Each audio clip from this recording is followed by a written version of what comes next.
Welcome back to Bob's Little Sports Shop. I'm Jeremiah, and today we're going to be talking about assembling, setting up, and tuning a ILF Recurve hunting bow.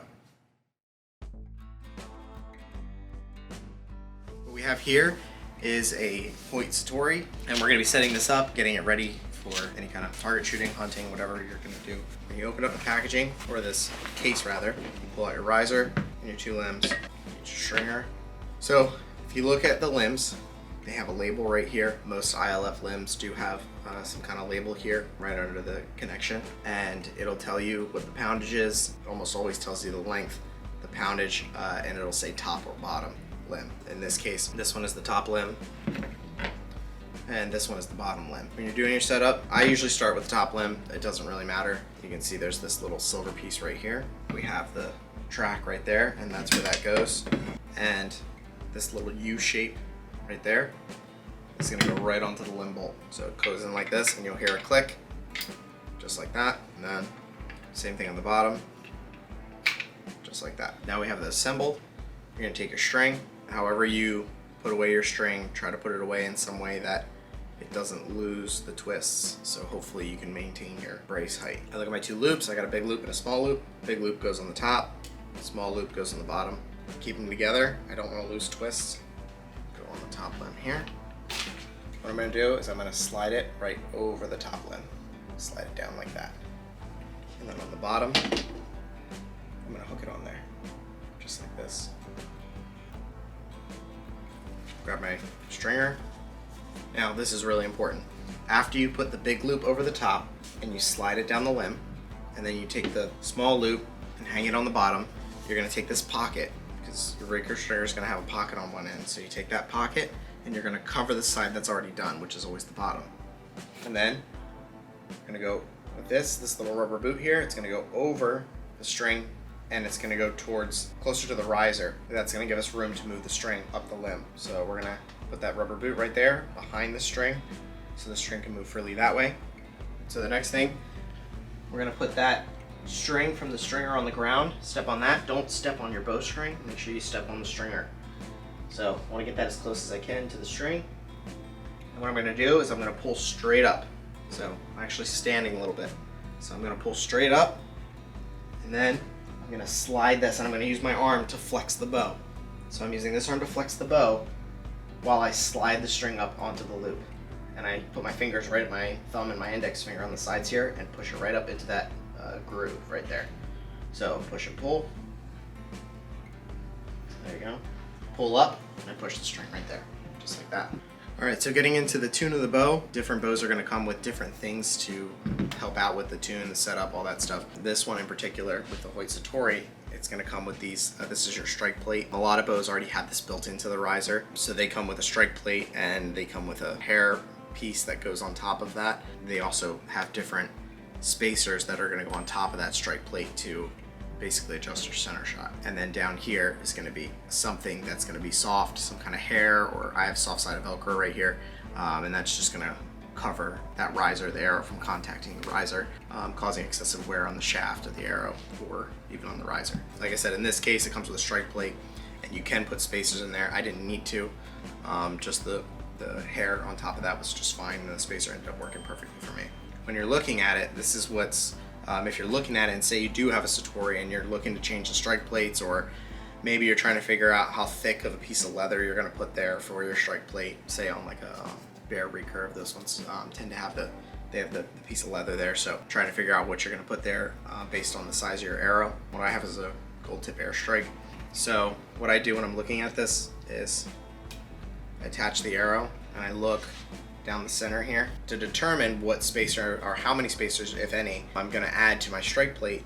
I'm basically looking to see if my arrow lines up between my limb bolts, since that's going to be the center of my bow. And ideally, I want my arrow to shoot as close to center as possible. So I try to line my arrow up right through this limb bolt and through that limb bolt. Maybe you tilt it, however you do that. This ended up being the closest setup for me. That covers basically your center shot. Aside from that, we're talking about the tune of the recurve. One of the things we're going to want to look at is we're going to look at our brace height here. Right now, I'm running 9 inches, which is exactly where I want to be. That's what I use, that's what I do. There are charts, if you're not sure how you want to tweak your bow to run your brace height, there are charts out there that It'll show you what would be kind of like a sweet spot for your brace height. What's most important is that you have a consistent brace height.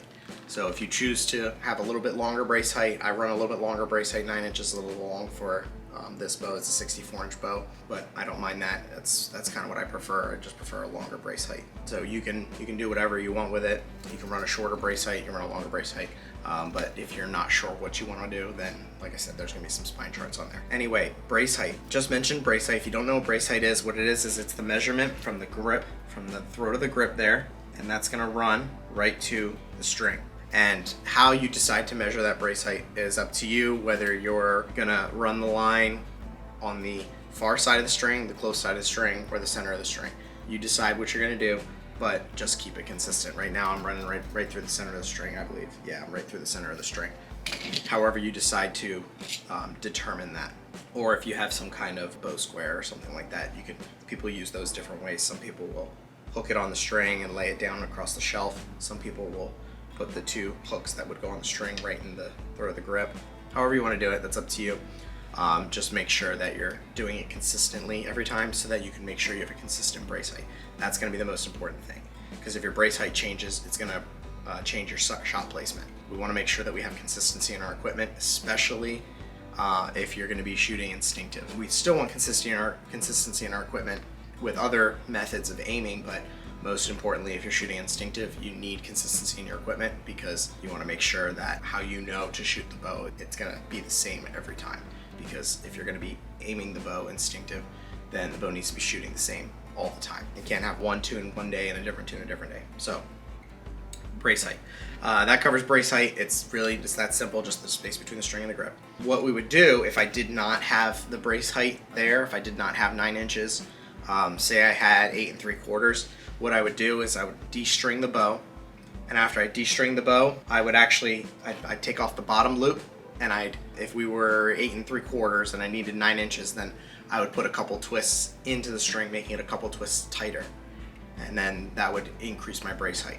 If I was, say, 9 1/4 and I wanted to be at 9 inches, then what I would do is I would take a couple twists out of my string, and I would loosen my string a little bit and to get that brace height. So it's not an exact science. It depends on the string, and it depends on how old the string is, the poundage of the bow, a lot of those things, even the length of the bow. So determining how many twists in or how many twists out is just something you got to play with. You'll get to learn your bow the more you tweak it and tune it and all those things. So if you have to change your brace height, just remember, de-string the bow, take some twists in, take some twists out. If you're trying to make it a longer brace height, twists in, shorter brace height, take twists out. Next thing is going to be your tiller. Tiller is similar to brace height, but the difference is that it's the distance between the string and the limb pocket. This right here is your limb pocket. That's where the riser holds the limb.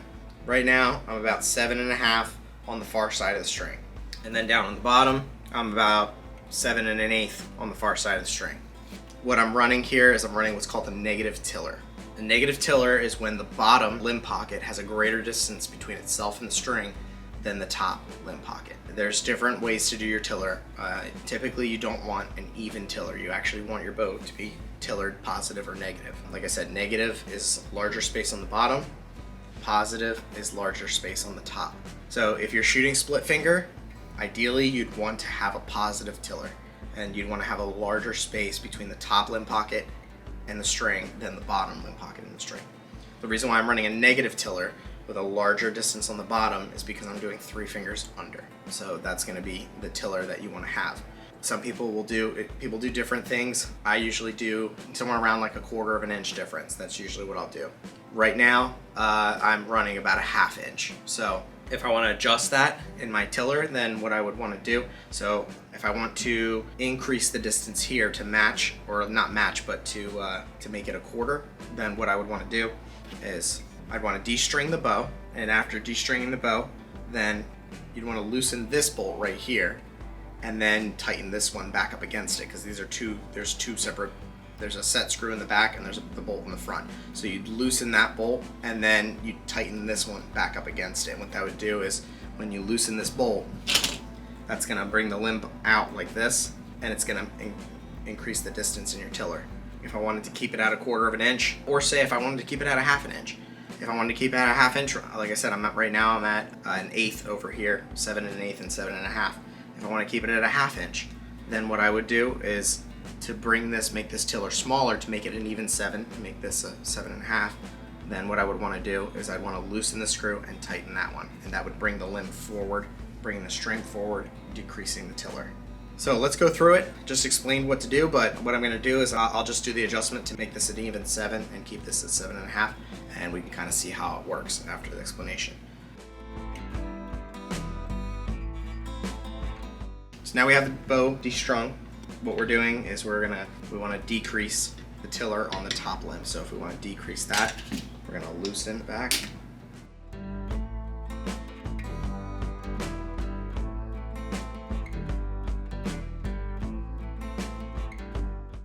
Limb bolt's bottomed out here, so we can't make that. So if we want to maintain the 1/2 inch, because this limb bolt is completely, it can't close the distance anymore.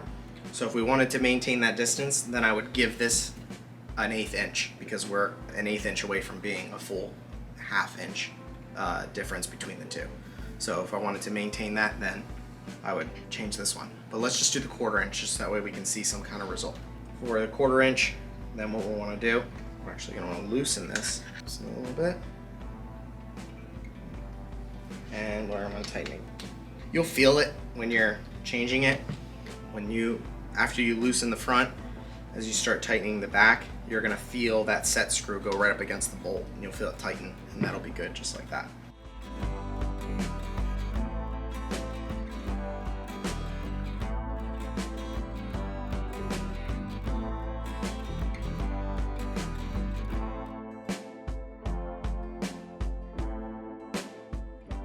Measuring the tiller again. Still at 7.5 on the bottom. We're at 7 1/4. So now we have a 1/4 inch difference. We kept the bottom as it was, kept it the same. All we did was we went from an 1/8 to a 1/4. The way we did that was loosen this and we tighten the back against it. So when we loosen that, it brings it out. And when the top end comes back, that's going to increase the distance. You can see when I flex the limb, it increases the distance between the limb pocket and the string. When we do this tiller tuning, some people, like I said, some people want a 1/2 inch, some people want a 1/4 inch. It's totally up to you. You're gonna have to play around with it and see what works well for you. However you like to tune your bow, by all means, tune it that way. There's many ways to choose. There are shooters. So the next thing we're gonna look at is your limb alignment. So the way that I have the bow set up here, this is the way I just leaned it up against counter here, and this is going to be just so that way the bow's just kind of hanging there, and this is going to help us get an accurate, reading. We're using biter blocks, or limb gauges as they're called. A lot of people call them biter blocks, but they're limb gauges. So when you clip it on here, just like that, you want to try to clip it on the same spot on the bottom, and then what you do is you stand over the bow, and what you're looking for is for the string to come up through these two lines, and then you want it to come up through these two lines. If you don't have biter blocks, another way you can do it is to line your string up through the limb bolts. And these are the back, this is the back of the limb bolts. If we want to adjust the limb alignment, if our limbs are not straight, and say the string is coming through the center of this block, but it's coming through the left side of this block, that means that our limb alignment is not correct. One limb is leaning one way, and the other limb possibly leaning the other way. The way we're going to adjust that, once we see our limb alignment, if we need to make any adjustments, we're going to use these screws right here. It's the same thing as with your limb bolts. This has 2 set screws and they go like this. So if you need to shift the limb pocket, you'll loosen one and tighten the other, or loosen one and tighten the other. With this limb pocket system, we're actually able to adjust the limb alignment in here without having to de-string the bow. We're able to shift the limb accordingly to make sure that it aligns with the limb gauges. So right now, we don't need to make any adjustments to this, but if we did, that's how we would make the adjustments. You just put an Allen key right in there, loosen one, the other side, tighten the other, or vice versa. And then what you do, put your biter blocks back on, lean the bow up against something, stand over the bow, you can straddle the bow, look straight down, line the string right through, and if it lines up, perfect. Like I said, you don't have to de-string the bow for that. If you're using some kind of ILF bow that for some reason does not have a strike plate and doesn't have the curved riser down here, basically to be shot off the shelf, you're gonna have to get into some kind of rest, but the same concepts are gonna apply with the spacing, things like that. Hopefully it's not a setup that you need a plunger for when you're hunting, or if you're hunting with a recurve, really. less is best. Aside from that, nock point, some people will use one nock point. Again, that's a preference thing. It's totally up to you. But I personally prefer to do two nock points. Two nock points right here. And if you don't know what a nock point is, it's basically the spot where you knock on your arrow. So that way this arrow can't move. We don't want the arrow to be able to slide freely up and down the string. We have a nock point here to keep the arrow in there. You can see that I have a little bit of wiggle room in here. That's a good thing. You do not want these two knocking points to pinch your nock. It's called nock pinch, easy enough, but it's a bad thing. Nock pinch is gonna it's gonna open up your groups, and so your groups will go like this to this. So it's a bad thing. It's gonna make you less consistent if you have nock pinch. So you wanna make sure that when you draw back, you're not pinching the nock with your nock points. And the reason why I like to have two nock points is because even if you don't have two nock points, then you can pinch your nock with your tab. If you only have one nock point, it's very easy to slide your tab right up onto the nock, and then you'll pinch the nock and you'll have the same problem as if you had two tight knocking points. That bottom knocking point is very important because I can slide my tab up and my tab meets that knocking point and stops there. Doesn't go any higher. So that gives my nock some freedom to move, and when I draw back, I don't have to worry about grabbing onto that nock. So, because if I stay under there, I still have that space that I've allotted to my arrow. When you're setting your knocking point, what I like to do is if you use one of these bow squares here, you can just attach it to the string. I like to sit it on there and I'll flip it out like this, so that I can tell if it's really sitting like where my arrow would sit. You don't want it too tight against there, because then when you tie your knocking point, your arrow's gonna be kicked up. It's gonna be up on a slant like this, or if you're too high and you're hovering above it, then your arrow's gonna be down like this. Once you do that, the height that you go up from level is gonna be another preference thing, but for me personally, if I'm shooting off the shelf, I like to do 8mm up from level. Some of them have millimeters on one side, or they have metric on one side and standard on the other. So when I set it up here, I'll count up 8mm from level. This would be level here. So I'll go 8mm up from level. Your standard arrow size, your standard shaft size is gonna be about 6.5mm. And with a recurve, you do want a little bit of a knock high setup. So usually I'll go about 8mm up from level if it's off the shelf. If it's off of a rest that I'm shooting off of, then I'll do about 6mm up from level. If you wanna use standard, a lot of guys do a 1/4 inch. When you're sitting here, this is level, this bottom part, because this is where my shelf is, the bottom part's level, 8mm up or 1/4 inch up, and that's gonna be your top knocking point. So when you go up that measurement, top knocking point, when you start tying your knocking point, you're gonna tie up. So don't start there and tie down, because then you're gonna close your distance. You're gonna lose that measurement that you got. So when you start tying it, you're gonna tie it and go up the string. That's just gonna be overhand knot, go under, over, however many times you wanna do it. That's up to you. It's just wherever you feel like it's right.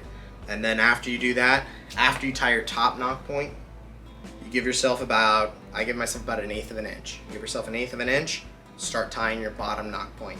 Give yourself 1/8 inch, start tying, tie down. You always want to tie away from the knock.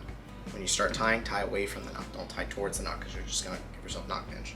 So that gives me that little bit of wiggle room. If you can't do this with your arrow, it's too tight in there. Last thing, this is not really a tune issue, but just something to keep in mind when you're setting up your arrows and things, and you're figuring out which knock to use. If you attach your arrow to the string, it can be kind of difficult sometimes to tell whether or not the knock is too tight on the string. So one little test you can do is you attach your arrow right there, and you just hit the string like that with 2 fingers.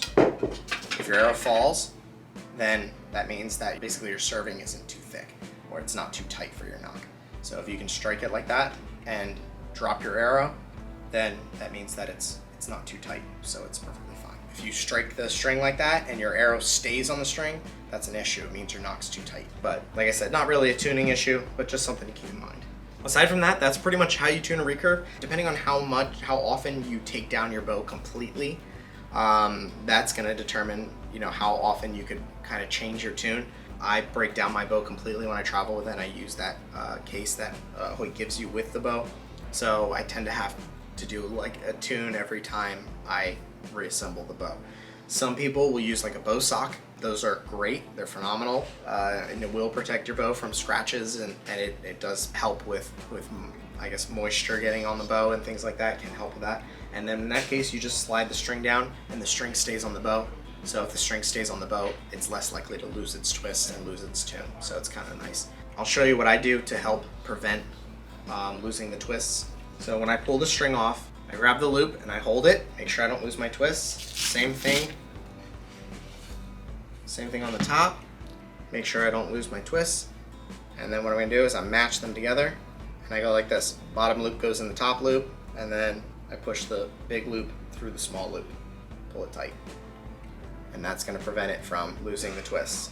And then what I can pull it apart. That's actually what I did at the beginning of the video. I pulled them apart like that, and I actually still had my 9-inch brace height like I did when I put it away. That's how I like to do it, so that way I maintain my brace height. But the beauty of archery is that you can do whatever you want, you know, as long as you do it consistently. Just to kind of give you a place to start, that's how you're going to want to tune your ILF hunting or target recurve bow. Thanks for watching. If you guys have any questions or any suggestions or anything you'd like to see, leave a comment below. Also, if you liked what you saw, then give us a like, subscribe, and share the video. Thanks for watching.